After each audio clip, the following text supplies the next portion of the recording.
Mi amor, te amo. Se te olvidó pagar la luz, ¿verdad? Sí. Ahora el pago de sus servicios es tan fácil como tomar una foto con la app Davivienda. Así de fácil. Davivienda, una multilatina en El Salvador.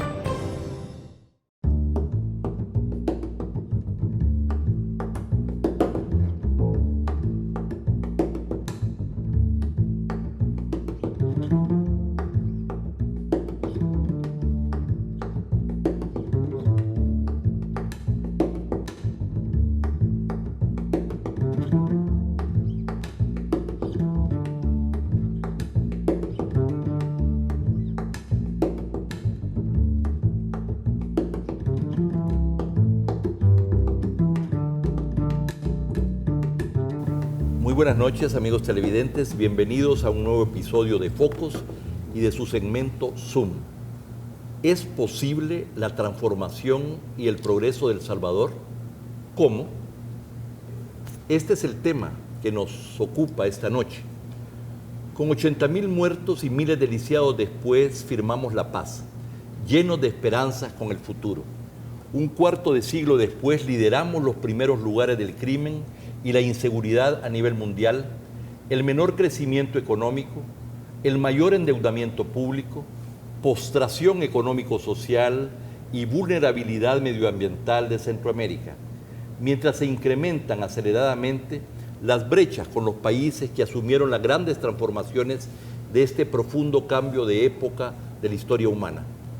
Ahora no solo se cierra la válvula histórica de escape de las migraciones y éxodo de nuestra población a Estados Unidos, pero podrían regresar decenas de miles.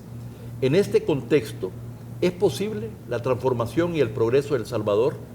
¿Cómo? Para eso hemos invitado a Roberto Rubio, director ejecutivo de la Fundación Nacional para el Desarrollo y representante de Transparencia Internacional. Y también hemos invitado a Gustavo Amaya, director presidente del Centro de Capacitación y Promoción de la Democracia, CECADE, miembro del Consejo Coordinador de la Red Latinoamericana y del Caribe para la Democracia, miembro del Comité Internacional de Asesores de la Comunidad de las Democracias y miembro de la dirección del Partido Socialdemócrata. Roberto, Gustavo, bienvenidos a Focos. Buenas, Alberto, muchísimas gracias por invitarme y aquí con la compañía también de Gustavo, gracias. Bueno, vamos a comenzar oyendo la opinión de ustedes sobre, ¿qué nos dejaron los acuerdos de paz? ¿Cuál fue el punto de partida de esa nueva sociedad democrática en gestación? Que con grandes esperanzas vimos pues que vendrían años mucho mejores, efectivamente, de los que vivimos no solamente en los años de la guerra, pero supuestamente también en las décadas anteriores.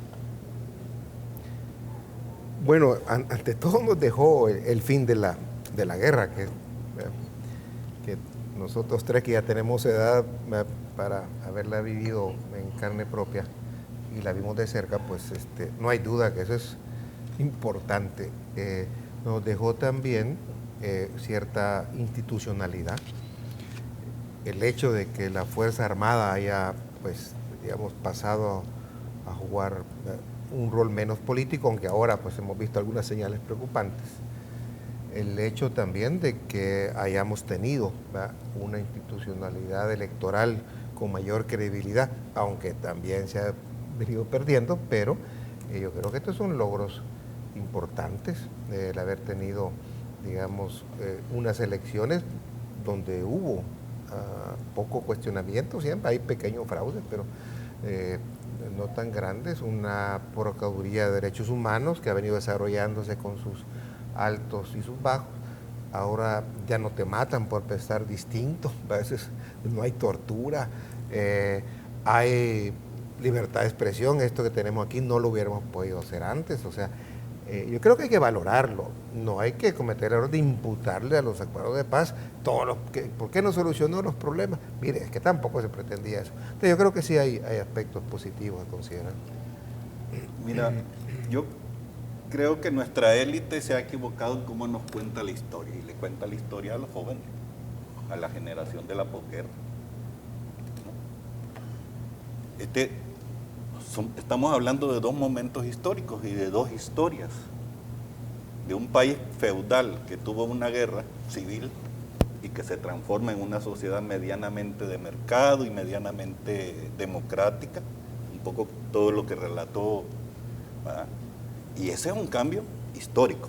Es una desgracia que este país no tenga consenso de celebrar ese salto histórico, de pasar de una sociedad feudal que la humanidad la dejó allá por 1800, ¿me entendés? Unas revoluciones industriales, y nosotros a finales del siglo XX la estábamos cerrando. Nuestras élites se equivocan porque nos quieren vender, sacar frutos de ese cambio y queriéndolos traducir a cosas que la gente normalmente dice, bueno, ¿y cuál papa? ¿Y cuál cambio? ¿Y cuál progreso? Entonces creo que lo primero es que hay que sincerarse con la historia, ¿no? Y las élites tienen una responsabilidad de decir, aquí hay una celebración nacional, así como celebramos el 15 de septiembre, el primer grito de la independencia, ¿me entendés? Que es una fecha patria. Y luego viene ya la otra parte. Bueno, en estos 25 años, ¿qué han hecho estas élites? Yo creo que perdieron, como dicen algunos escritores, amigos, conocidos, perdieron su temple, ¿verdad? El impulso que lo llevó a generar ese pacto y pasar de una sociedad feudal a una medianamente democrática, ya no la quisieron continuar, o no tienen las energías para continuarlo. Y eso es lo que nos tiene en este momento. Yo no lo veo como grave, pese a ese escenario de grandes desafíos. Efectivamente, hubo después de los acuerdos, y por lo menos en la primera década o en los primeros 6 o 8 años, un ascenso democrático y también tasas de crecimiento, de inversión y crecimiento económico mayor.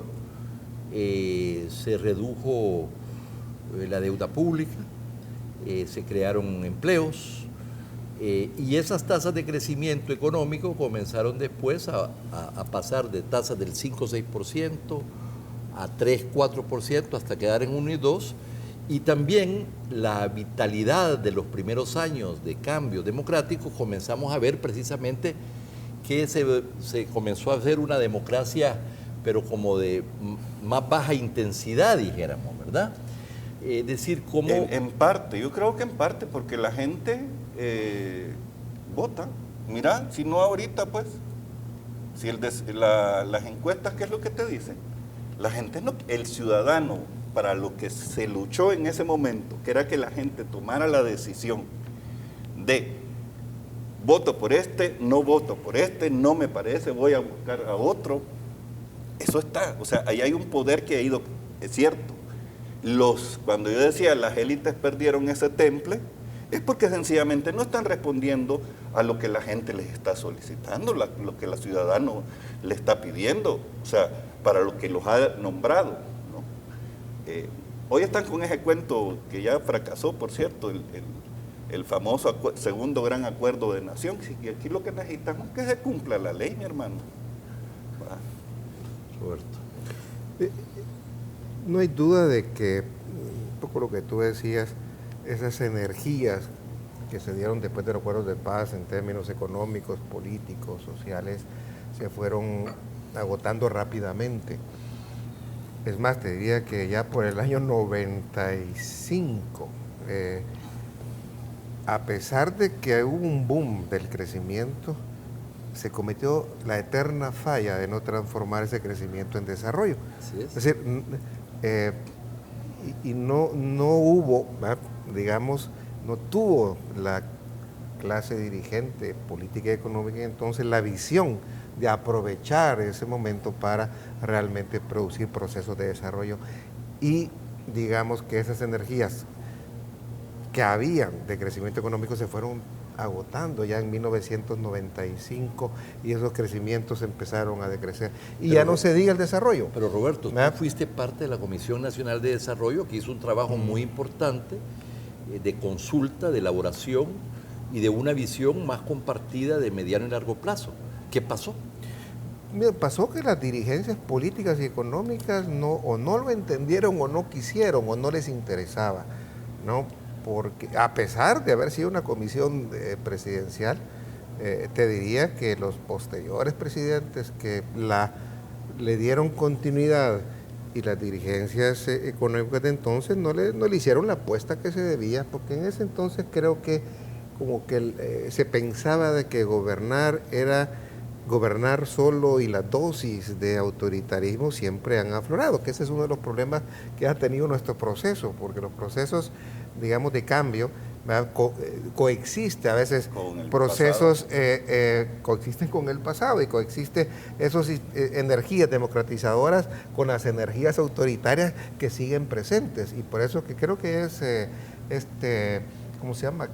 Artiga de la UCA quien dice que somos una especie de democracia híbrida, dice, no, o sea, una mezcla de democracia y de no democracia. Entonces, todo eso, ¿ves? Yo creo que se fueron agotando, incluso ya para 1999, me recuerdo que habían pues muchos esfuerzos concertadores que hicieron cumplir varios de los acuerdos de paz, pero en 1999 empezó una confrontación permanente entre las dirigencias políticas que se convirtió ya en una nueva variable de obstáculo, otra más de obstáculo al desarrollo del país, ¿no?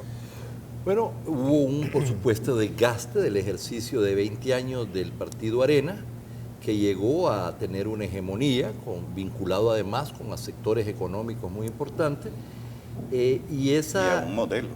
Y a un determinado, modelo. Pero eso se fue, dijéramos, deteriorando, y finalmente llegó el momento del cambio. Antes se señalaban que el problema principal eran los 20 años de Arena. En los últimos 8 años y medio llegó finalmente el FMLN, los llamados gobiernos del cambio, y la gran pregunta es, ¿qué cambió?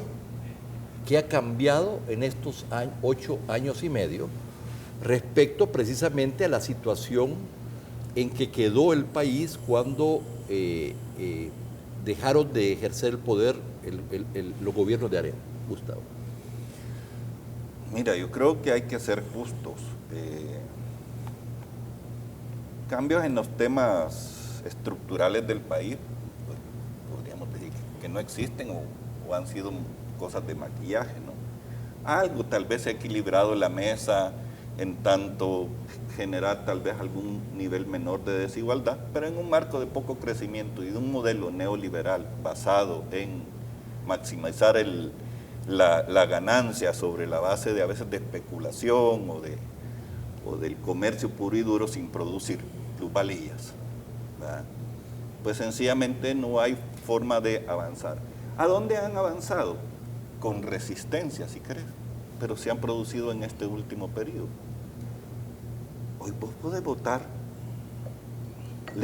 se le perdió el monopolio a las cúpulas, a esas élites, aparte de esas élites, de decidir quiénes te gobiernan. Quien no crea que ese no es un cambio significante, pues otra cosa es que los ciudadanos seamos capaces de utilizarlo, ¿verdad? De poder decidir por quién votamos, por ejemplo, a nivel de diputados. Un logro de la sala. Pregunta en este periodo, ¿no? La sala es producto también de ese consenso de este gobierno, junto con nosotros. O sea, no estoy hablando del FMLN, estoy hablando, se produce la alternancia de la llegada de la oposición, independientemente, ¿va? Y dentro de eso te aparecen actores que empujan. La sala es uno de ellos, ese grupo de magistrados, ¿no? Pero eso no fuera posible si la gente también, y si las élites, aunque se resistan, al final ceden. Ahí hay un cambio de reforma política muy importante e interesante, y creo que en algunas hasta se nos fue la mano, ¿va? Como por ejemplo el voto eje cruzado, ¿no? Que para algunas candidaturas como las de San Salvador, que son unas listas enormes, es enredado. Pero también tenés en el respeto de tus derechos, ¿verdad? Hoy le rompiste ahorita, aunque los diputados independientes la tengan difícil, porque blindaron a través de ley su participación, se han abierto fisuras, ¿no? Entonces, en el área política creo que es que más hemos avanzado, ¿no? En el área política. Pero lo que vemos es precisamente que aquellos años donde se fue de posguerra, donde efectivamente la violencia comenzó a incrementarse, pero nunca llegó a los niveles que hemos visto en los últimos años, con todo el fenómeno de las maras, etcétera, y eso es un cambio fundamental, que reflejaría que hay un vacío muy grande en términos de políticas sociales, de integración social, que nos ha conducido hacia esto. Por otro lado, en la medida en que hay menos crecimiento, creaciones de empleos decentes, también los jóvenes no tienen otras opciones. Y pasa a coincidir el momento del gobierno, dijéramos ya del FMLN, sobre todo este segundo gobierno, pero ya se venía arrastrando con tasas de criminalidad altísimas y también con niveles de crecimiento económico bajos y niveles de endeudamiento público crecientes que te limitan los márgenes del Estado para la política social, etcétera. Mira, creo que si los gobiernos anteriores lo hicieron mal, estos dos gobiernos lo han hecho peor. Ese es el problema. Es decir, los supuestos cambios, puedes cambiar para bien o para mal. Han habido cambios para mal en la medida en que los problemas estructurales que se suponía que el cambio iba a resolver, los profundizaron. Problema estructural en el tema del crecimiento, por las razones que sea. Podemos ver quién es y cuáles son los factores, pero el hecho que la política económica, quien dirige los gobiernos en ese momento, tiene una parte importante de responsabilidad en la conducción y por lo tanto, si una economía crece o no crece. Y hay factores externos. Y lo mismo te puedo decir, es decir, si habían vicios antes de corrupción, aquí también los han aumentado.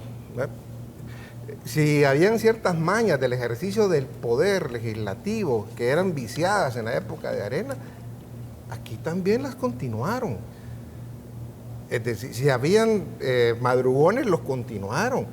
Es decir, es más, las reformas políticas se han hecho a pesar de los partidos políticos, cuando deberían haber sido los partidos políticos que hicieran las reformas.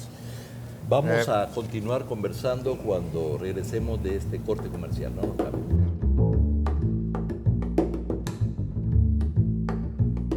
Te presentamos a Punto Express, el lugar donde pagas todo en un mismo lugar. Punto Express tiene una red que te permite estar conectado directamente en línea para realizar todo tipo de pago de forma inmediata. Nuestra red de más de 800 puntos se encuentra en los 14 departamentos de El Salvador, en los lugares que siempre frecuentas, optimizando tu tiempo. De lunes a domingo, en horarios extendidos. Sin colas, sin recargos, sin tanta vuelta. En Punto Express, pagas todo, ganas mucho.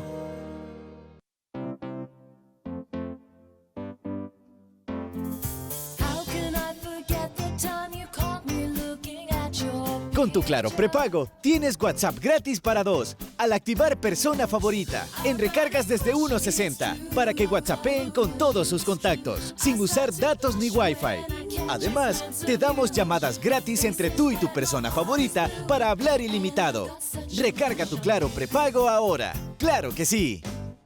Desde 1956, Aves, Asociación de Avicultores de El Salvador, trabaja por mejorar la productividad, eficiencia y competitividad de la industria avícola, garantizando seguridad alimentaria a la población a través de productos nutritivos y de primera calidad. El pollo y huevo contienen alto valor proteico, indispensables en una dieta balanceada. Aves, 60 años brindando nutrición a las familias salvadoreñas.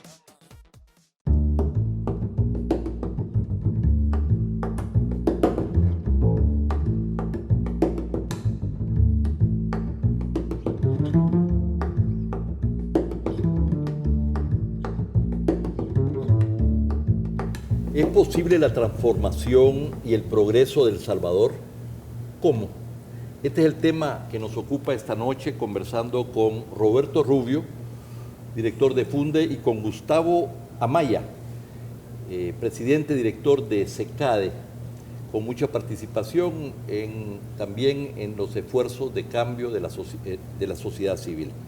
Bueno, pero esta situación nos ha llevado a algo que no esperábamos en esta etapa democrática, bajo la conducción además de civiles, en un esquema donde hay libertad de prensa, donde hay respeto a los derechos humanos, donde efectivamente hay un cambio importante. Esta situación que vivimos nunca la imaginamos que iba a suceder, y con estos niveles de homicidios, con estos niveles de crecimiento económico tan bajo que no crean empleos o muy pocos, con una especie de, estamos también maniatados económicos, socialmente, con pocos márgenes de maniobra.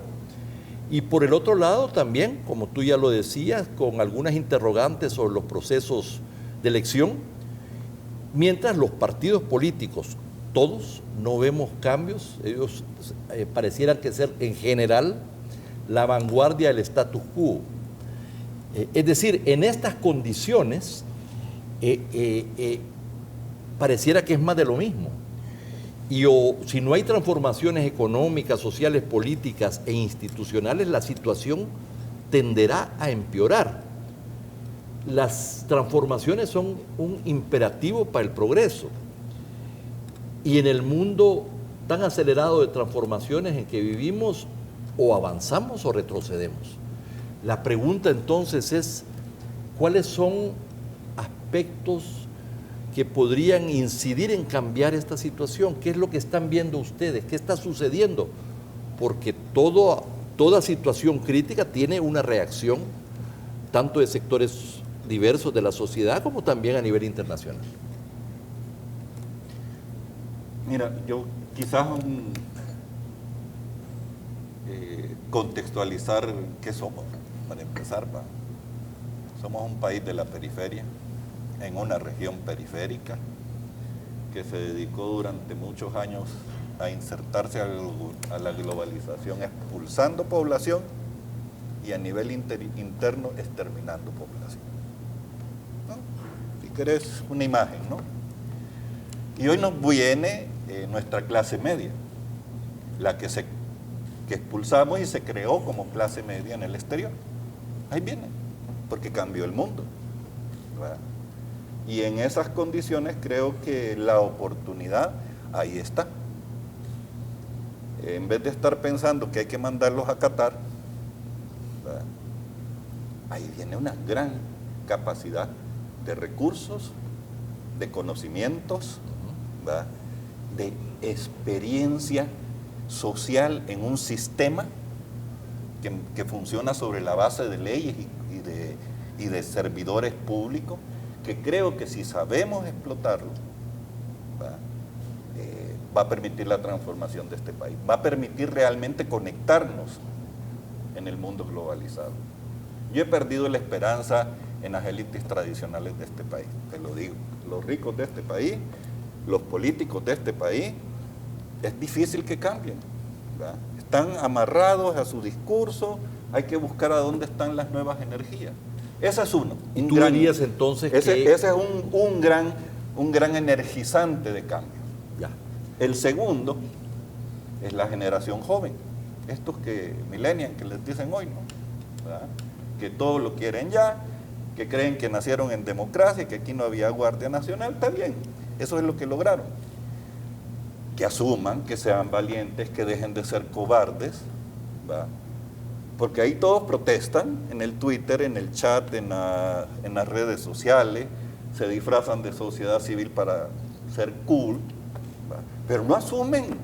Tú dices, ¿verdad?, no asumen la actividad política. No asumen su liderazgo, no asumen la política. Es que la política requiere un poquito de sacrificio. Hoy en estos tiempos, tú muy bien lo describiste, ¿va? Antes te mataban, mi hermano, ¿va? Y en el mejor de los casos salías bien vergueado. Disculpa la palabra, pero es cierto, ¿va? En el mejor de los casos. ¿verdad? Hoy no. Hoy lo que te pueden es bloquearte el Facebook o el Twitter. Entonces, asuman. No esperen que vaya a venir otro Salvador, asuman. Sean valientes en política, ¿verdad? No dejen de quejarse, asuman el liderazgo político de este país, porque este país, con ese contexto, con esas oportunidades, con un planeta que se está yendo al carajo también, con el cambio climático, posiblemente a esta generación le va a tocar un escenario mucho peor que ese que has relatado dentro de 20 años si no hacen las tareas que les competen.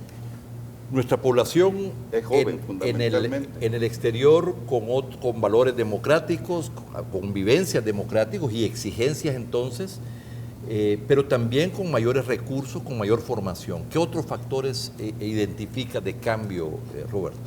Mira, hay un potencial enorme para cambiar a positivo, ¿verdad? Pero quizás lo que ha entrampado, ¿verdad?, son aspectos que tienen que ver, llamémoslo así, con la supraestructura, es decir,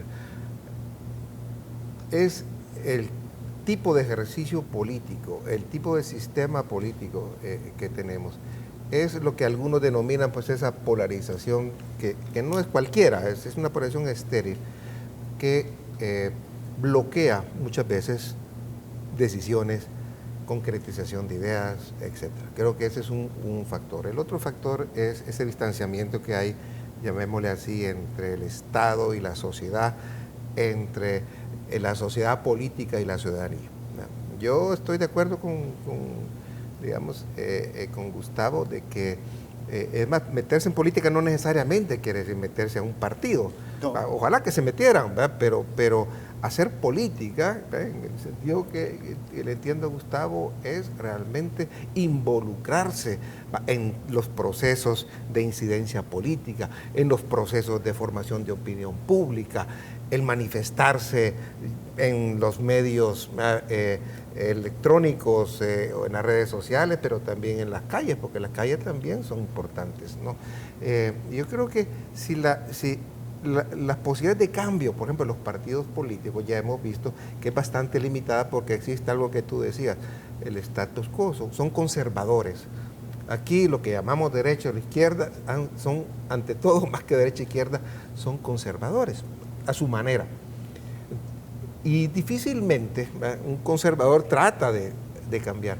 Si aquí cambiaran los partidos políticos, se modernizaran Arena, el Frente, etc., te digo que este país agarraría otra dinámica. Y si además, es decir, si hay alguna fuerza todavía interna que mueva esos cambios internamente, y tú le empujas afuera una ciudadanía activa políticamente, que está presionándolos, y la ciudadanía activa, aquí, sin haber incluso salido a las calles, ha producido algunos cambios, ha impedido algunas cosas, que se suban salarios, ha impedido que se oculten asesores en la Asamblea Legislativa. O sea, hay cosas que la misma sociedad, si se va involucrando cada vez más, puede producir algunas cosas importantes. Un tercer factor entonces es esta sociedad civil más activa, más empoderada, que tiene, por ejemplo, en estos momentos hay una iniciativa importante llamada Somos Paz, en la que tú y tu institución han estado involucrados, entre otros. Hay una, entiendo yo, hay una marcha el domingo. Bueno, son expresiones. El tema es cómo eso se transforma en una incidencia, en toma de conciencia, precisamente. Pero si dejamos a los partidos, no pareciera que de los partidos va a venir ningún cambio, a no ser que vengan presionados, dijéramos, por la ciudadanía, por una juventud más empoderada y más decidida, por la Contraloría Social y de los medios de comunicación. ¿Qué otros factores claves están viendo ustedes? Solo aclararte, que uno dice la ciudadanía no es para sustituir a los partidos, porque los partidos son los que deciden al final de cuentas. Entonces, no hay que tener esa política antipartido, antipolítica que no me meto, porque eso es peligrosísimo. Hay que tener... Está llamando a no votar. Está llamando a no votar y está llamando a que los mismos sigan. Entonces, yo creo que sí hay que repensar, digamos, a la ciudadanía para que se meta activamente en las problemáticas que le competen, sea la paz, sea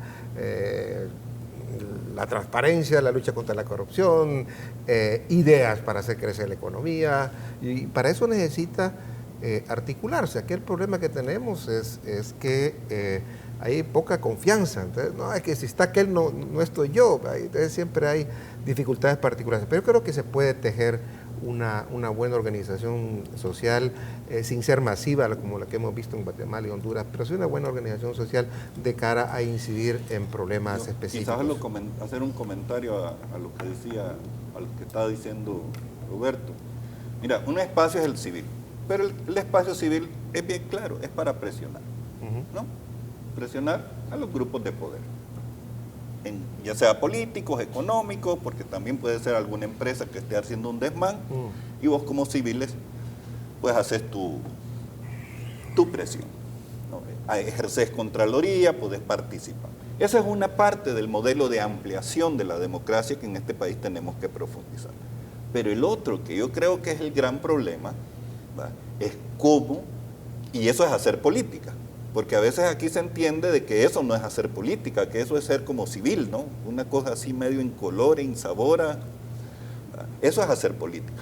Pero también tiene que ver con hacer política pública, o sea, que se involucren. O sea, todo el mundo nos quejamos de los dinosaurios, ¿no? Pero nadie les quiere dar matacamba. O sea, nadie quiere ser el meteorito. ¿Ah? Entonces, hay que asumir. No te dejan entrar, porque han habido esfuerzos de muchachos o de grupos que han querido entrar, los han expulsado. Que monten sus fuerzas. O sea, a eso me estoy refiriendo también, que también se tiene que jugar con esa...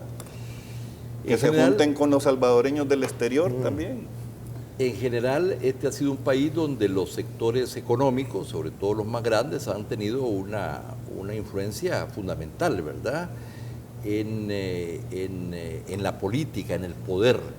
¿Ustedes ven una evolución en el sector privado en general y en grupos importantes de cara a un compromiso mayor con la democracia, con la institucionalidad?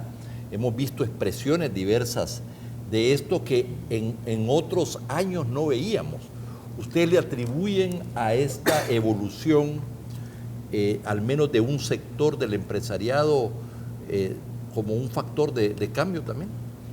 Definitivamente que el empresariado es una fuerza política importante en el país y aire de cambio en el sector empresarial, definitivamente que contribuyen.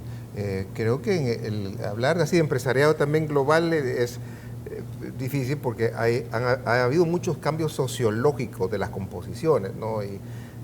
Porque es fácil decir, mire, que la oligarquía, que ya, mire, y a otros que dicen que la oligarquía roja y la oligarquía tricolor.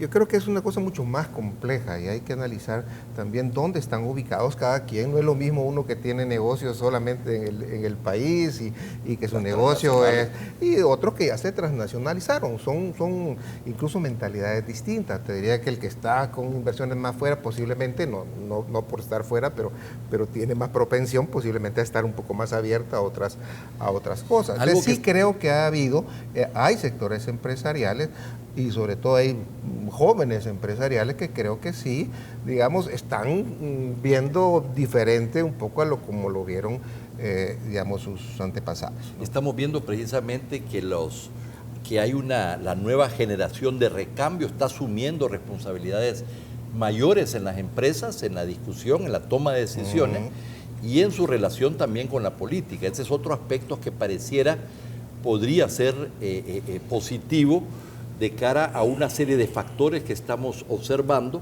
Es decir, esta sociedad se está moviendo, está reaccionando frente a la situación compleja en que vivimos. Una última reflexión para cada uno. No, yo creo que la necesidad hace el ser humano.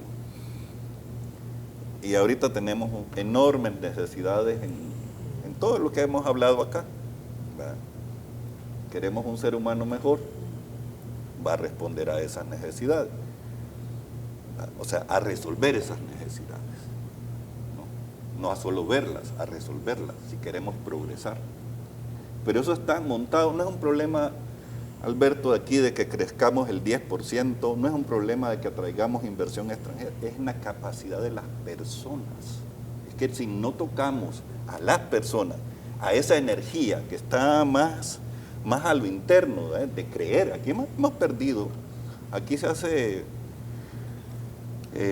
realidad aquel que somos medio vivos y medio muertos, pues va. Hombre, aprovechemos este momento, tenemos el principal bono histórico, esta sociedad tiene el principal bono demográfico, ¿me entendés? Y la ventana se cierra dentro de 5 o 6 años. Si no somos capaces de aprovechar de esas energías, que yo creo que nos vamos a ver obligados por necesidad, y las élites actuales, si no cambian, van a ser empujadas a ese cambio, ¿va? Porque ya los tiempos de las grandes masacres y de los genocidios y de las dictaduras se acabaron. No hay vuelta al pasado. Yo un llamado haría a la población, especialmente la ciudadanía en general, de que ante toda esta cantidad de problemas que no podemos, digamos, negar y que están surgiendo todos los días, desde que salís de tu casa, el tráfico, el homicidio, la falta de empleo, que esto no nos lleve a una actitud de indiferencia, no nos lleve a una actitud de decir, mira, me lo puedo arreglar y ahí como pueda, yo me aparto, porque tarde o temprano te llega. Entonces, es mejor involucrarte y no solamente quejarte, porque si tú te alejas, entonces los de siempre van a seguir decidiendo por ti. Una invitación pues, para que traten de involucrarse en la solución de los problemas mismos que le afectan. Y aquí hay un tema, por supuesto, de liderazgos sociales, de liderazgos políticos, intelectuales, en un nuevo momento de la historia y del país. Pero les quiero agradecer su presencia esta noche en Focus, Roberto. Okay. Gracias, Alberto. Gracias, Alberto. Y a ustedes, amigos televidentes, muchas gracias por su audiencia. Sigan conectados en Focus, viene Prisma.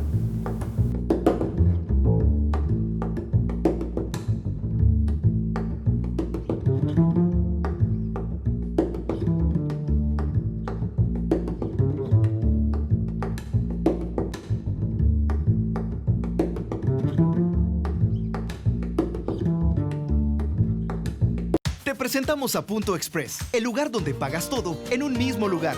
Punto Express tiene una red que te permite estar conectado directamente en línea para realizar todo tipo de pago de forma inmediata.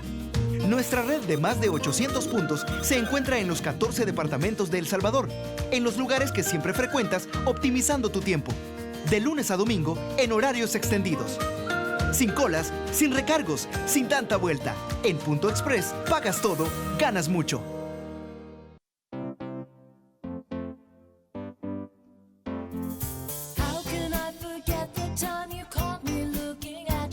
Con tu Claro prepago, tienes WhatsApp gratis para 2 al activar Persona Favorita en recargas desde 1.60 para que WhatsAppeen con todos sus contactos, sin usar datos ni Wi-Fi. Además, te damos llamadas gratis entre tú y tu persona favorita para hablar ilimitado. Recarga tu Claro prepago ahora. ¡Claro que sí!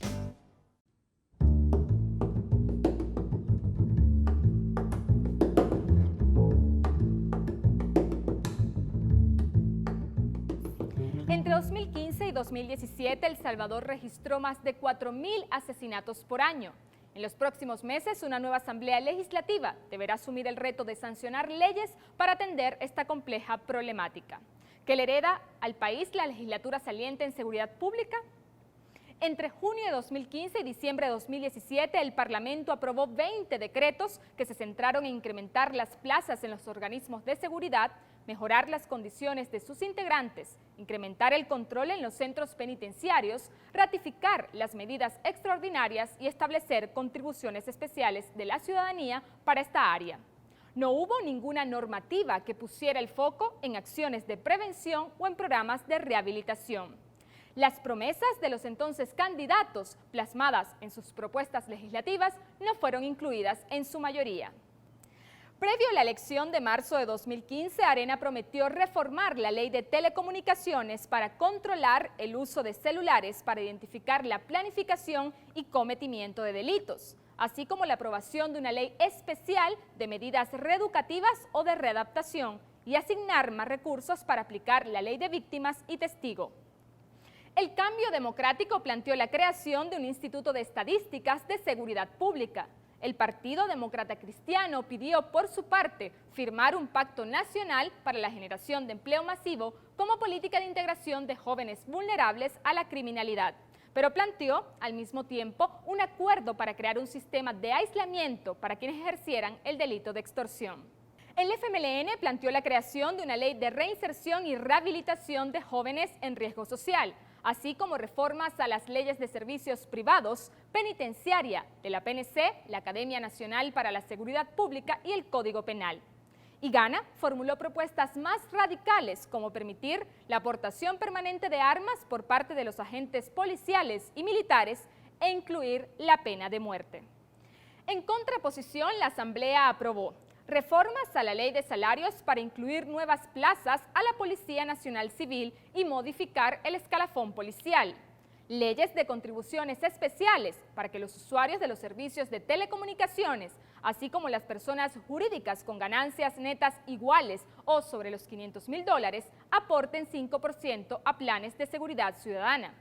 Implementación de nuevas medidas extraordinarias que incluyen la suspensión de plazos y términos procesales para evitar que prescriban los delitos y el refuerzo de 1.000 reservistas de la Fuerza Armada para la Seguridad Pública. Se aprobó también disposiciones especiales para la protección de funcionarios de la PNC, Fuerza Armada, centros penales, fiscalía y órgano judicial, que incluye la creación de un programa de asistencia a familiares de agentes asesinados. La Asamblea también aprobó una reforma al Código Penal que incrementa de 50 a 60 años la pena por homicidio agravado contra funcionarios públicos o personal de la cartera de Justicia y Seguridad. Reforma a la Ley Penal Juvenil para crear centros intermedios para jóvenes que cumplen penas por diferentes delitos.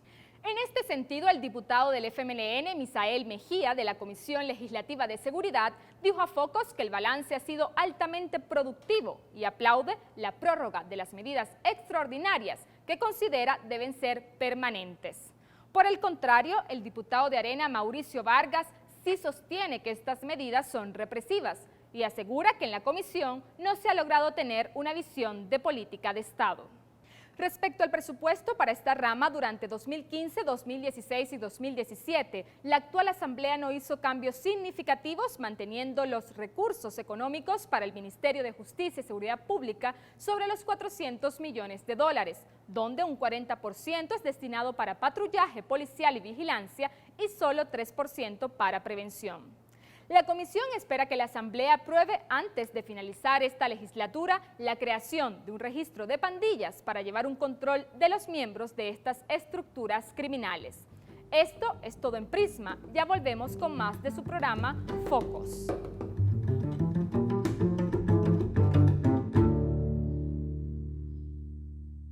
Usted estuvo en París, ¿verdad? Usted no fue a Guatemala. Daniel Rodolfo, no más mentiras. Aquí dice en el estado de cuenta. Usted viajó hace 15 días a París y se gastó $8.000 en una tienda de tecnología. ¿Qué? Y mira al niño en lo que trabaja. ¡Qué pecado! Para evitar fraudes, ahora puede reportar su viaje y recibir notificaciones de sus compras desde la app Davivienda. Así de fácil. Davivienda, una multilatina en El Salvador. ¿Quiénes somos? ¿Qué nos define? No somos lo que tenemos. No somos lo que prometemos. Somos lo que hacemos. Esforzándonos día a día, capacitándonos constantemente, contagiando optimismo, convirtiendo lo bueno en algo mejor. Sé el que hace. Inscríbete hoy. Hagamos la diferencia. Universidad Tecnológica de El Salvador.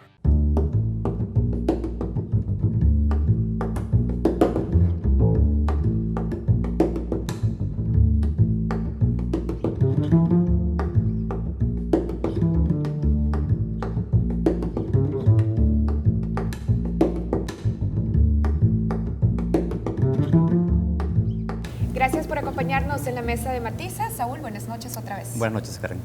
Hoy vamos a hablar de seguridad pública y es que tenemos que decir que la seguridad pública sigue siendo el principal tema de preocupación de los salvadoreños.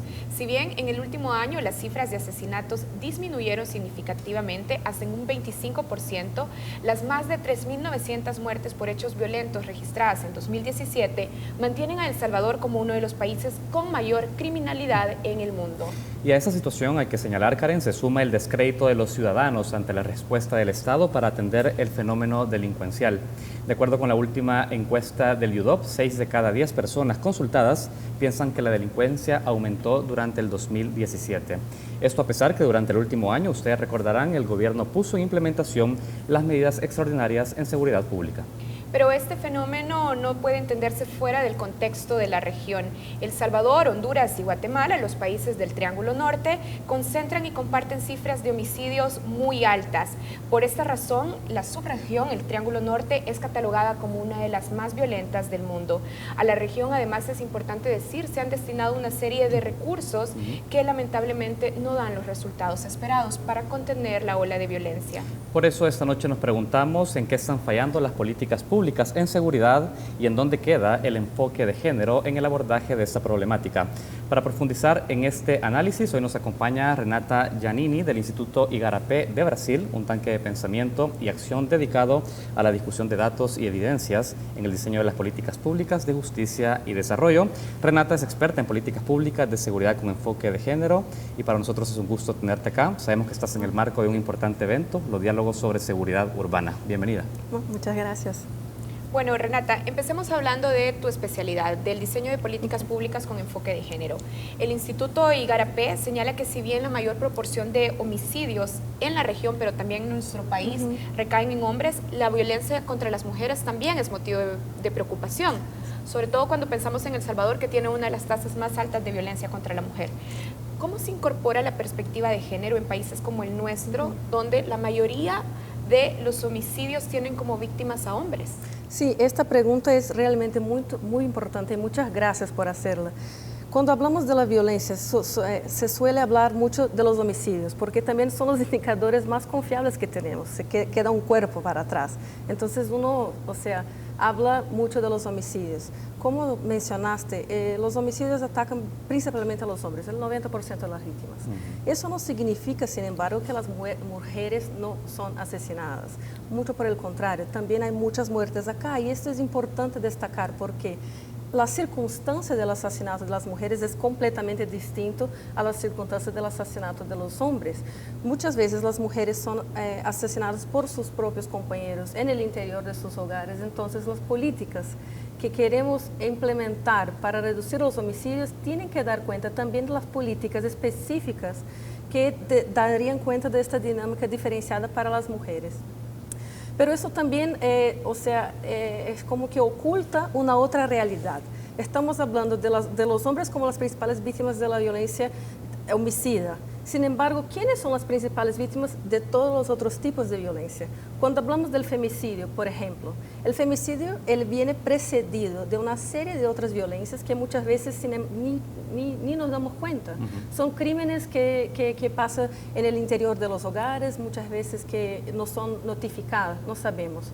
En mi ciudad, que es Río, puedo hablar con más confianza, sabemos que las mujeres son las principales víctimas de todos los otros tipos de violencia, a excepción de los homicidios. Son las principales víctimas de la violencia física, de la violencia sexual, de la violencia emocional, hasta mismo de la violencia patrimonial, como robos. Entonces sí, es bastante importante que entendamos las dinámicas de reducción de la violencia, estrategias de reducción de la violencia como estrategias más completas, integrales, que dan cuenta de las distintas dinámicas de victimización de hombres y de mujeres. Son distintas. Muy bien. Renata, estamos hablando de poner, digamos, de manera visible que detrás de una cantidad importante de asesinatos en un país, no solo son hombres las víctimas, sino son las mujeres y hay que comenzar a hablar de esto. Esto pasa también por la estadística, Renata. ¿Cómo ha sido la experiencia en tu periodo como investigadora para poder trabajar con las instituciones que están encargadas de generar los datos y decir, oigan, al margen de la cantidad de muertes, hay un porcentaje, un grueso importante de mujeres que están siendo asesinadas en un país? ¿Cómo se ha dado ese proceso para sensibilizar y comenzar a medir esto? Sí, es bastante importante porque muchas veces las mujeres cuando van a reportar ciertos tipos de violencia son victimizadas nuevamente. Entonces a depender de las circunstancias, como que no hay un incentivo para que van y reporten los crímenes que ocurren contra ellas. Es muy común, por ejemplo, en mi país, que una mujer va a una comisaría para decir que sufrió un tipo de violencia sexual y le preguntan, bueno, pero ¿qué estabas vistiendo? ¿Dónde estabas? O sea, ¿estabas en una fiesta? ¿Estabas borracha? Entonces, para mejorar la calidad de los datos, tenemos también que mejorar la calidad de los servicios. Tenemos que saber cómo abordar la cuestión de la violencia contra las mujeres. Es una cuestión, o sea, hay que implementar cosas más integrales. Renata, ¿hay evidencia de que empoderando a las mujeres, es decir, luchando contra la violencia contra la mujer, se puede prevenir de manera más general, se puede impactar también en disminuir la violencia social? Sí, yo diría que acá lo importante es hablar de la desigualdad de género. La desigualdad de género, la desigualdad entre hombres y mujeres es la principal causa de la violencia contra mujeres. Pero ¿qué es lo que motiva esta violencia contra mujeres?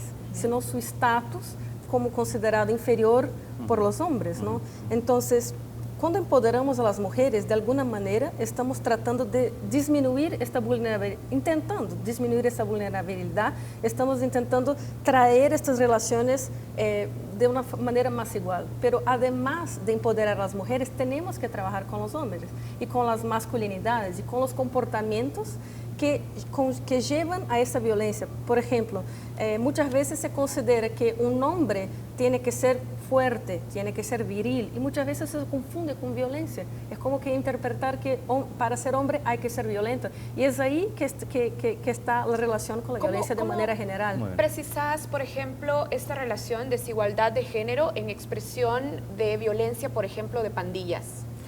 Bueno, lo que observamos es que muchas veces, no solo en pandillas, sino grupos armados de manera general, hay una dinámica de socialización que enfatiza justamente esta masculinidad violenta de lo que estoy diciendo. Es decir, para tornarse un miembro de una pandilla, para tornarse miembro de un determinado grupo armado, de repente se pide que comita actos violentos. Estos actos violentos se asocian a ser hombre, o muchas veces con las mujeres propiamente.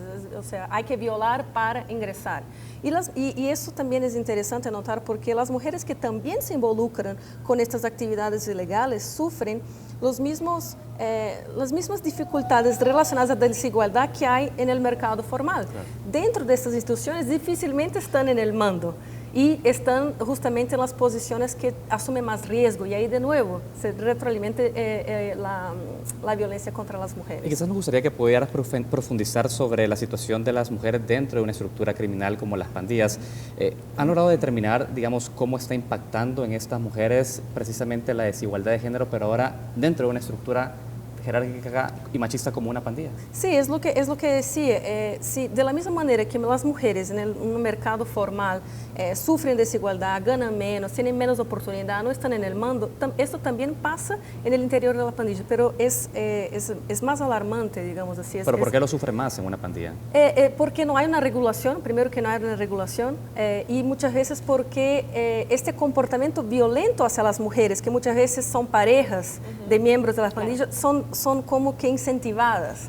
Es como que, o sea, sos más hombre si sos más violento con esta determinada mujer. Pero además, como le decía, asumen muchas veces roles de riesgo y más subordinados. A la hora de intervenir, digamos, con política pública y poder hacer una especie de prevención de esas mujeres que están en pandillas, digamos, ¿cómo se acerca a la mujer para poder decirle, oiga, alejémonos de esta estructura pandillera si están sometidas a una situación de subordinación? ¿Hay alguna manera específica de entrar con una política e intervenir dentro de la pandilla para hablar con las mujeres, Renata? Yo creo que lo que es importante, no solo en temas de pandillas, grupos armados, de manera general, es importante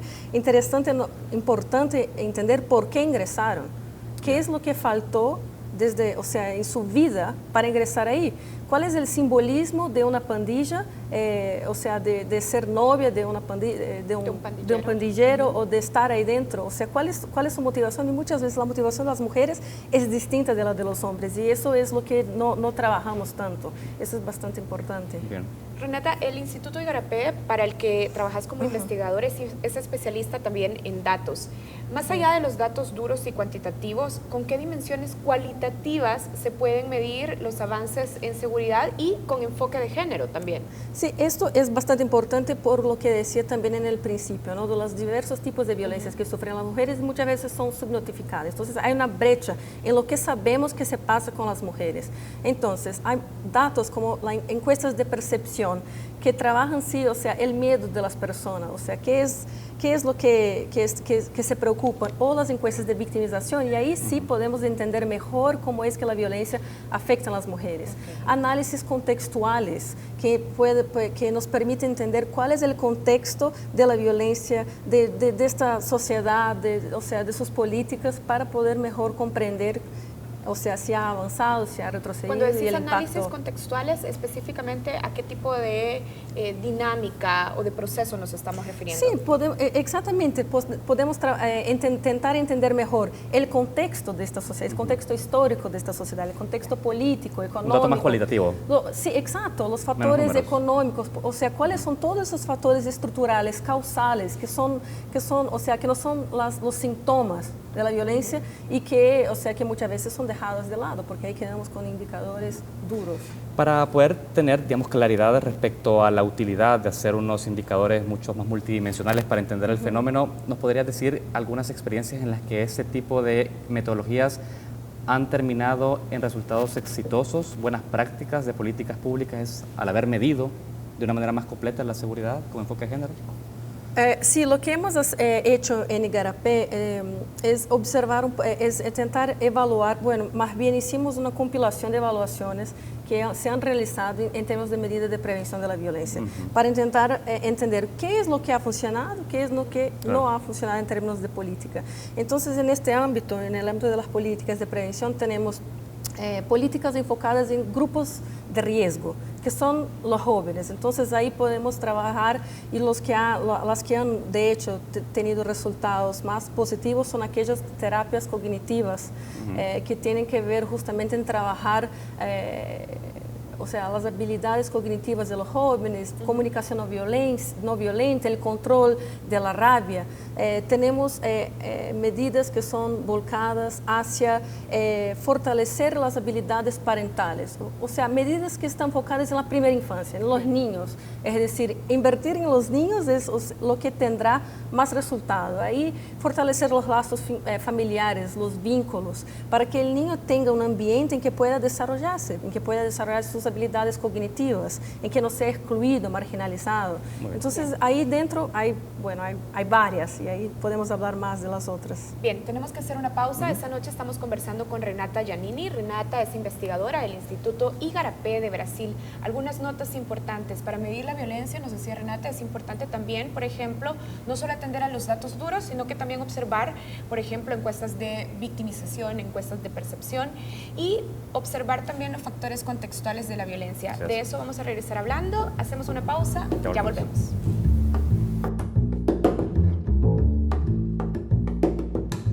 El Banco Central de Reserva presenta Economía en 30 segundos. Con la implementación de la Ley de Supervisión y Regulación del Sistema Financiero, se le otorgó al BCR la función de crear y mantener actualizado el marco regulatorio para el sistema financiero, promoviendo un sistema financiero estable, transparente y moderno para el desarrollo económico de El Salvador. Banco Central de Reserva, desde 2011, regulando el sistema financiero. Esto ha sido Economía en 30 segundos. La verdad es la fuerza más importante de una sociedad. La verdad se comparte presentando los hechos con imparcialidad. La verdad la comparte un equipo comprometido, documentando cada momento clave de la historia. La verdad trasciende barreras, y juntos tenemos el poder de compartirla. Compartamos juntos la verdad. Tu confianza en nuestro trabajo nos ha permitido compartirla durante 102 años. La prensa gráfica. Noticias de verdad.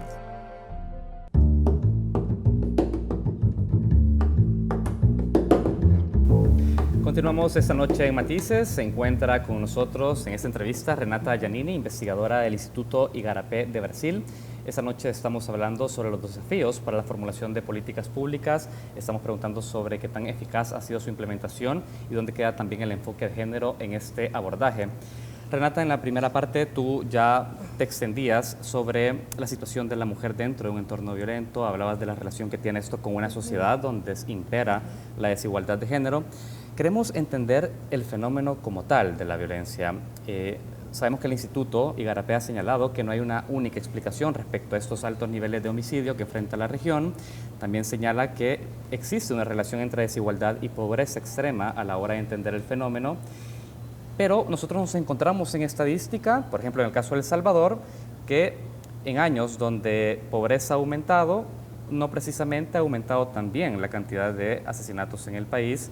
Y queremos saber si esa estadística está hablando del fenómeno o hay que entender otras causas alrededor de esto. Sí, no, realmente yo creo que es bastante importante, es fundamental entender las causas estructurales de la violencia homicida de una manera general. Pero más que la pobreza, la cuestión es la desigualdad. Y nuestra región guarda, tiene niveles bastante, exacerbados de desigualdad, que es una desigualdad histórica que ya viene de larga fecha. Entonces, cuando hablamos, por ejemplo, de los objetivos del desarrollo sostenible de ahora, están trayendo justamente la cuestión de la seguridad, porque anteriormente los objetivos del milenio se enfocaban mucho en el desarrollo económico. Vimos que el desarrollo económico no ha necesariamente contribuido para la disminución de la violencia. Entonces, es sí importante entender estos factores que están por detrás. La desigualdad es uno de ellos, la falta de oportunidad, la falta de educación. Todo este ambiente, estas causas más estructurales tienen que ser consideradas cuando hablamos de la violencia. Renata, por décadas en la región se sostuvo que el desarrollo económico sería suficiente para apuntalar el desarrollo social, pero como estabas diciendo, esto no necesariamente, Exacto. El desarrollo económico en la región no necesariamente se traduce en menos violencia. Sí, exactamente. Todo lo contrario. ¿Por qué? Bueno, para reducir la violencia hay que priorizar la violencia, hay que tener políticas públicas que están volcadas hacia el fenómeno. Es muy importante trabajar también con la cuestión del desarrollo económico, con el desarrollo social, y muy importante de nuevo la cuestión de la desigualdad, porque es justamente esta desigualdad genera marginalización, exclusión, y es lo que lleva a algunos grupos a terminar, cometiendo la violencia. Tanto con esa respuesta que ha dado como la que hizo en el primer bloque, queda claro que para entender el fenómeno hay que complejizarlo. Sí, es decir, no es una cosa ni de un dato duro, ni a nivel de ingresos, porque tenés que tocar otras dimensiones. Digamos, en el abordaje de estas causas, Janina, desde el instituto, digamos, cuando ustedes hablan de la desigualdad, se está hablando específicamente de atender temas de exclusión, temas de acceso a educación, de salud. ¿Hay políticas como clave dentro de un territorio para evitar la proliferación de grupos de pandillas? Bueno, ahí de nuevo, hay diversas políticas que están volcadas a la prevención que dan cuenta tanto del desarrollo económico, del desarrollo social, como también de la integración de la juventud mejor con el Estado. El tema de que se habla mucho de los jóvenes, hombres, como el grupo que se asocia a las personas, tampoco hace un buen servicio porque los estigmatiza. Y con esta estigmatización los estás excluyendo y les da incentivo para que ingresen las pandillas. Entonces, hay que considerar todas esas políticas de una forma integral.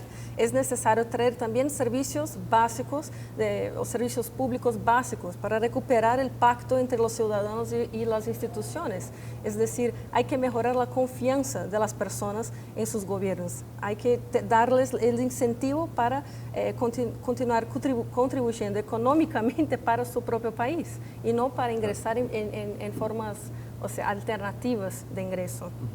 Ahora, Renata, pensando en políticas públicas precisamente que atiendan estas causas estructurales que decías, la desigualdad, el Igarapé también identifica que la violencia en América Latina se concentra en territorios específicos, pero también se concentra en víctimas y victimarios que tienen el mismo perfil, por ejemplo, hablando de homicidios, hombres de bajos ingresos en comunidades marginalizadas.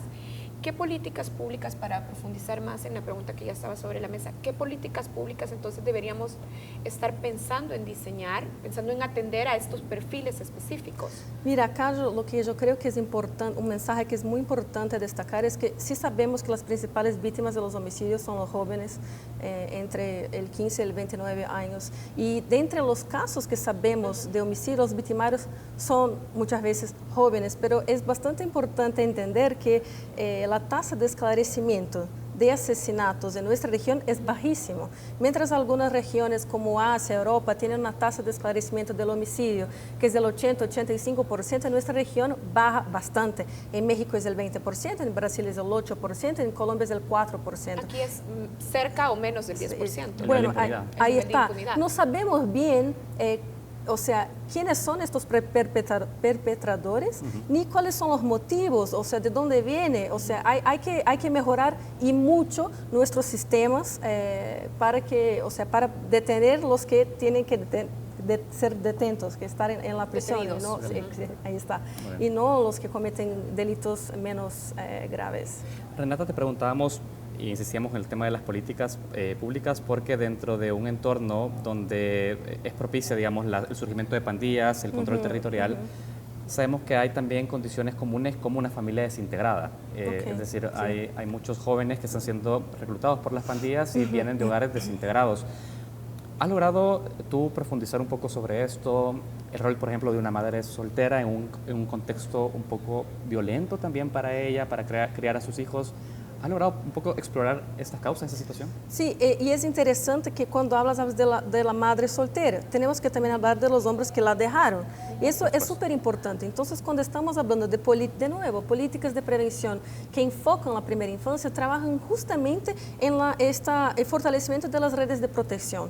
Entonces, muchas veces tenemos familias que están desintegradas, pero hay una familia, hay más que los papás. Es súper importante fortalecer el vínculo familiar, porque ahí dentro de la familia y la comunidad también es la primera barrera de prevención de la violencia. Es justamente donde logramos tener un ambiente para los niños y después jóvenes en que puedan desarrollarse, y desarrollar sus capacidades. Entonces, pero precisamente ves como una necesidad digamos, relevante poder cubrir el rol de una familia desintegrada. ¿Quién cumple ese rol o cómo este joven no tiene un incentivo porque tiene una familia desintegrada escuchar en otro espacio de pertenencia, verse protegido por una vía que no es precisamente una red de protección? Sí, exacto. Es importante fortalecer, por ejemplo, la comunidad, los espacios públicos, los espacios de convivencia donde vive este joven, que tenga el acceso a la educación, que tenga una estructura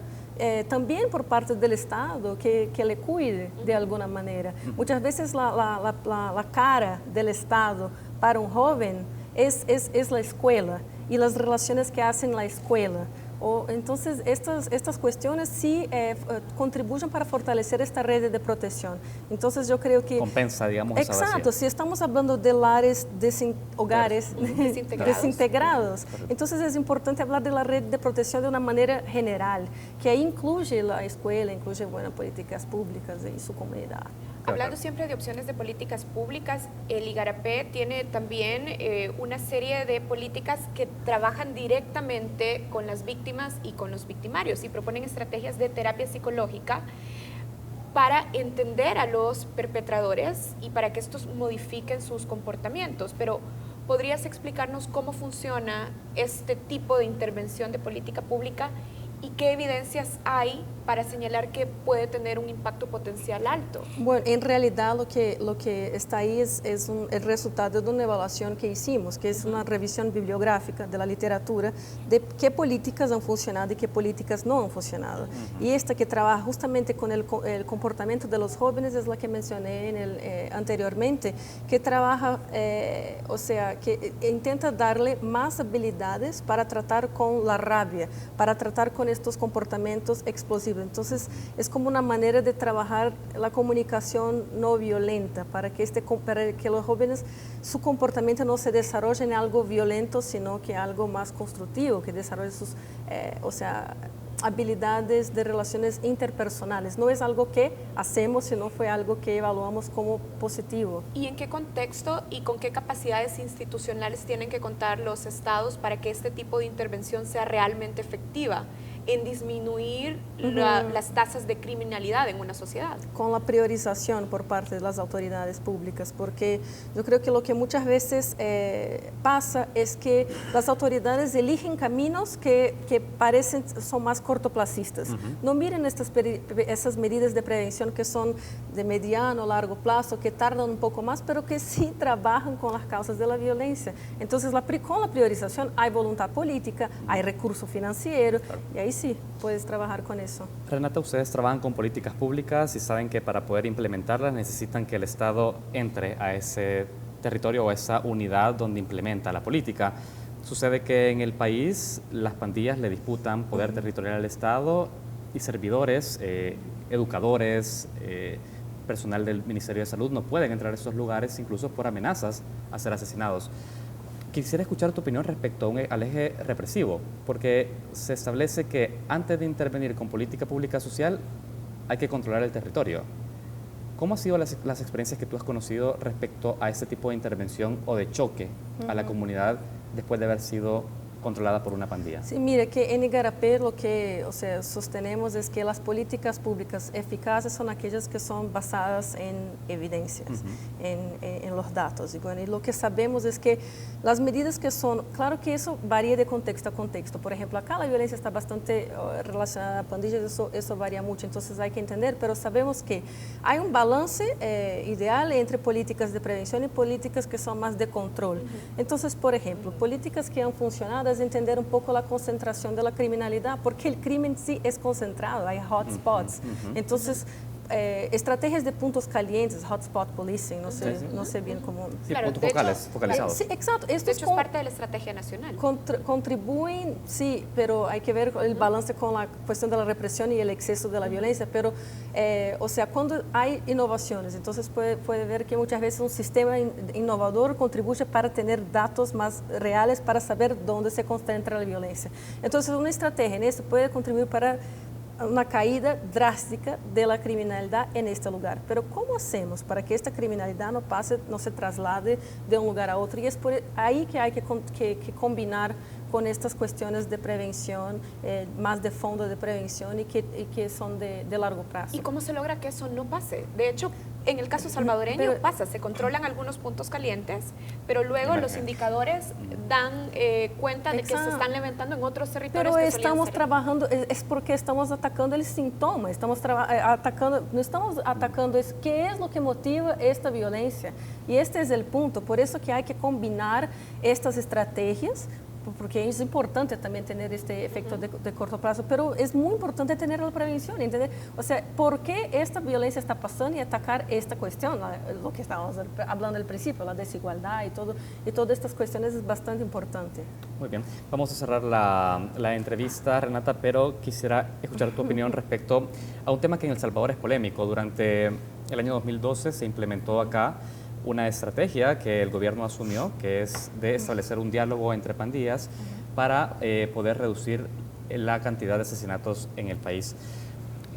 ¿Ustedes han experimentado la vía de evaluar el diálogo como un mecanismo para reducir la cantidad de homicidios en un territorio? ¿Se ha explorado esta posibilidad como política de evidencia? No hemos explorado, pero de nuevo, aunque eso pase, estoy segura que una vez que se acabe, como se acabó, ¿no?, el diálogo vuelve a aumentar. Tenemos que enfocar no en estas medidas que son inmediatas, que dan un resultado inmediato que no es sostenible. Tenemos que enfocar en las medidas que sí son sostenibles. Y, por ejemplo, la represión que decías, ¿tiene algún efecto de corto plazo? ¿Qué efectos colaterales tienen en el mediano y largo plazo? Exacto, estos efectos colaterales son los que muchas veces no vale la pena, porque tenemos violaciones masivas de los derechos humanos. Claro.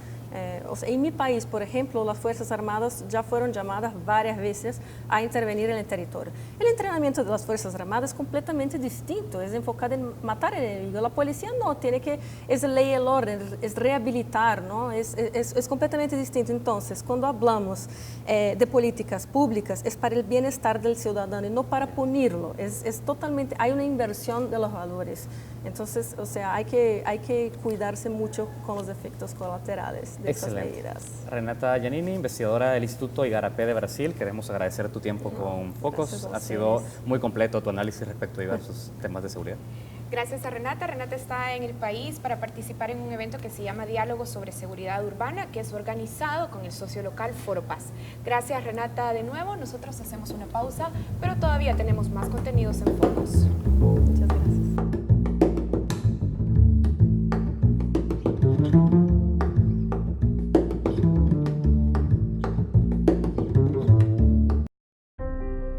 La verdad es la fuerza más importante de una sociedad. La verdad se comparte presentando los hechos con imparcialidad. La verdad la comparte un equipo comprometido, documentando cada momento clave de la historia. La verdad trasciende barreras y juntos tenemos el poder de compartirla. Compartamos juntos la verdad. Tu confianza en nuestro trabajo nos ha permitido compartirla durante 102 años. La prensa gráfica. Noticias de verdad.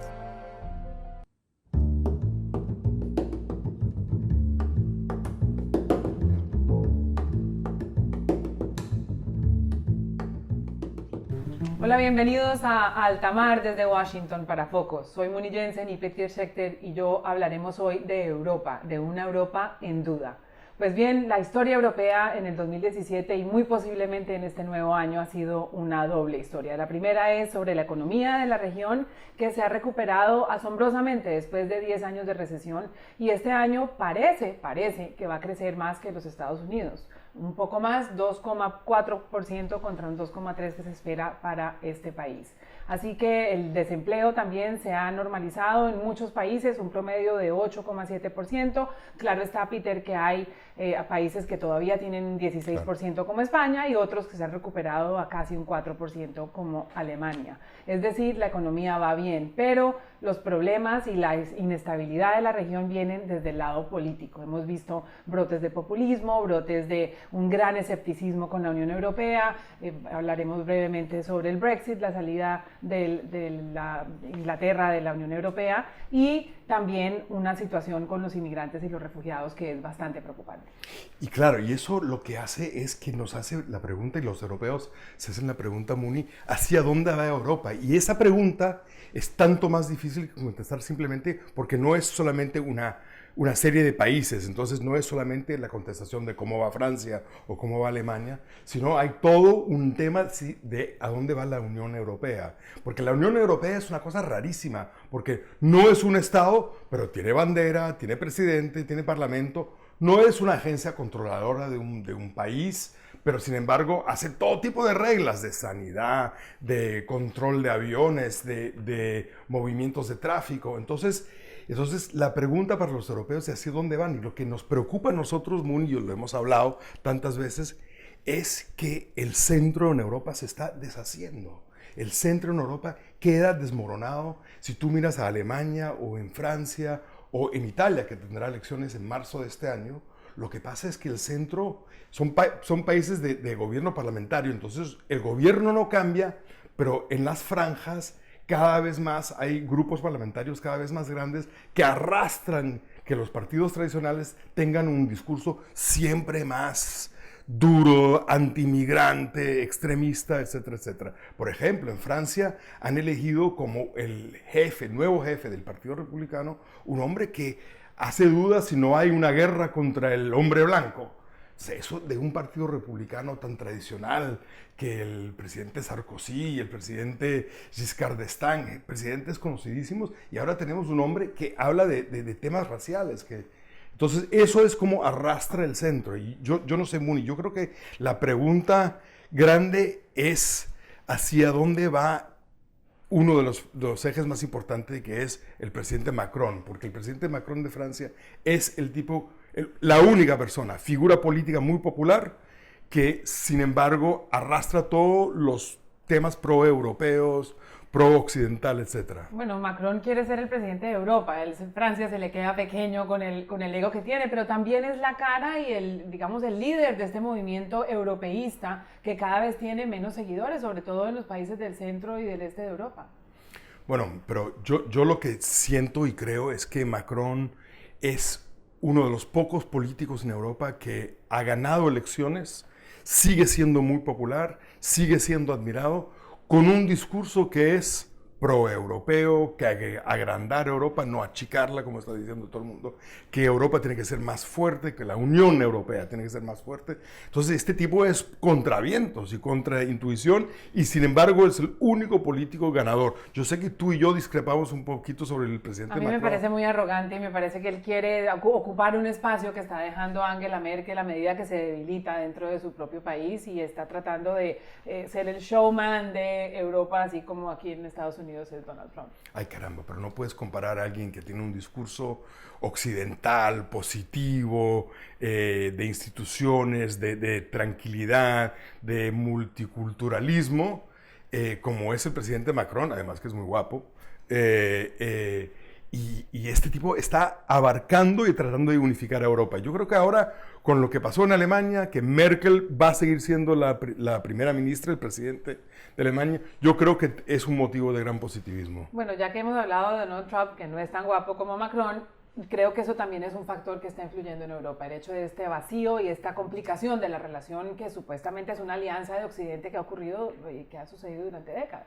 Esto es el gran problema, y podemos acabar con esto, Moni, que es ¿quién lidera el Occidente? ¿Quién, si no es Estados Unidos, porque Trump no puede ser un líder del Occidente, si no, ¿hay alguien en Europa que puede liderar el Occidente? Yo creo que Macron. Y de aquí en Washington, muchísimas gracias, nos despedimos.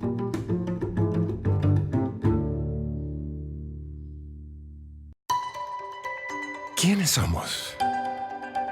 ¿Qué nos define? No somos lo que tenemos. No somos lo que prometemos. Somos lo que hacemos. Esforzándonos día a día, capacitándonos constantemente, contagiando optimismo, convirtiendo lo bueno en algo mejor. Sé el que hace. Inscríbete hoy. Hagamos la diferencia. Universidad Tecnológica de El Salvador.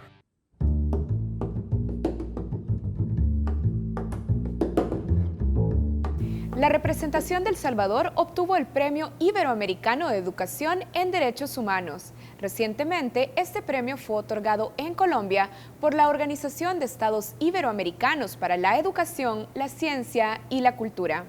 Este galardón lo obtuvo el proyecto Relevos Generacionales, un proyecto desarrollado por el Museo de la Palabra y la Imagen. Les invitamos a conocer esta buena noticia.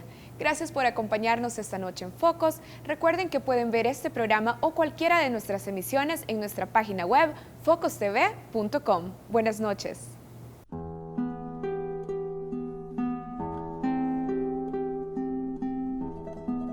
El Museo de la Palabra y la Imagen fue uno de los ganadores en la categoría internacional del Premio Iberoamericano de Educación en Derechos Humanos Óscar Arnulfo Romero, otorgado el pasado mes de diciembre en la ciudad de Cartagena, Colombia, en competición con instituciones de 19 países.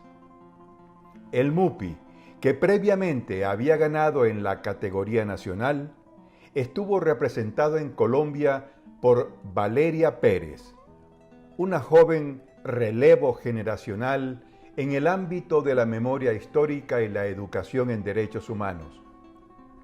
La entrega solemne de este premio se celebró en el Santuario de San Pedro Claver en Cartagena de Indias, Colombia, con presencia de ministros de Educación y Cultura de la región.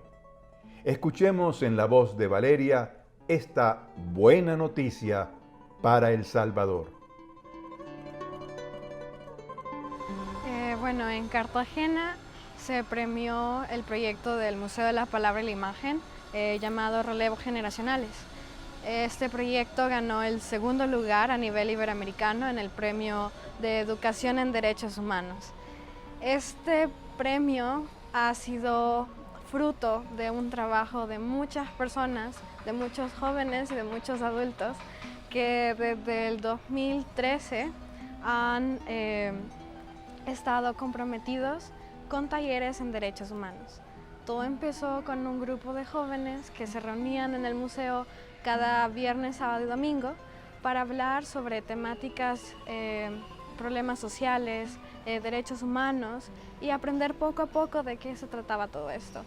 Hacíamos flash mobs, notas multimedias para hablar sobre cosas que a nosotros nos importaban como jóvenes. Y poco a poco este proyecto fue yendo de jóvenes a jóvenes hasta el punto en el que, siendo jóvenes que recibíamos talleres, éramos los facilitadores y coordinadores de nuevos talleres a nuevos jóvenes. Y así se fue multiplicando este producto, esta investigación, este ciclo de derechos humanos. Este prestigioso premio iberoamericano, que lleva el nombre de Monseñor Romero, reconoce el trabajo de las instituciones en defensa, enseñanza y promoción de los derechos humanos a través de la educación. Un trabajo que ha generado cambios sustanciales en la juventud participante en los talleres desarrollados por el MUPI. Pero después de obtener este premio iberoamericano, ¿cuáles son los planes futuros de estos jóvenes liderazgos en el ámbito de la educación? Lo que queremos hacer es llegar a más jóvenes. ¿Cómo queremos hacer esto? Implementando nuevas ideas en nuevos talleres. La nueva idea que tenemos en mente después de ganar el premio es enfocarnos más en un tema específico de derechos humanos, utilizando a Prudencia y ALA como eje de referencia. Nuestro proyecto, nuestros nuevos talleres se tratarán sobre talleres de derechos humanos en género, sexualidad y derechos reproductivos para niños y niñas, jóvenes, adultos. Relevos generacionales para un país posible.